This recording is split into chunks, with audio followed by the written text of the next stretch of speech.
The Google Nest Audio might not look like a premium smart speaker, but its punchy performance begs to differ. It's the best sounding option under $100 for Google Home and Nest customers right now.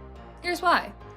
Unlike the company's debut smart speaker, which was pitched as a command center for Google Assistant, Nest Audio is positioned as a great sounding speaker first and a hands-free home hub second.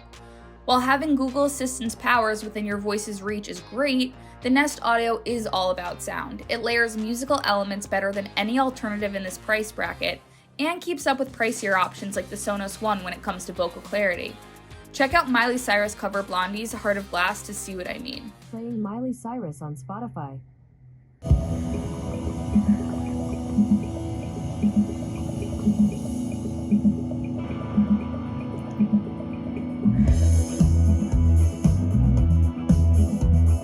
You can control music by asking Google or by using the invisible touch controls beneath the fabric. Although I found the controls to be pretty fickle, considering it's not obvious where they are. I stuck to voice activation. Besides, Google Assistant responses are super fast on the Nest Audio thanks to on-device processing.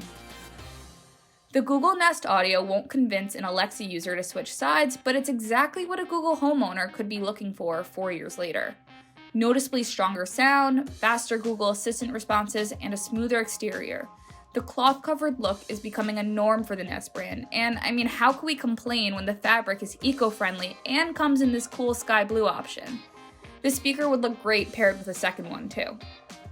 Check out the full Google Nest Audio review on our site. This has been Kate Kozich, your source on smart home tech for Tom's Guide.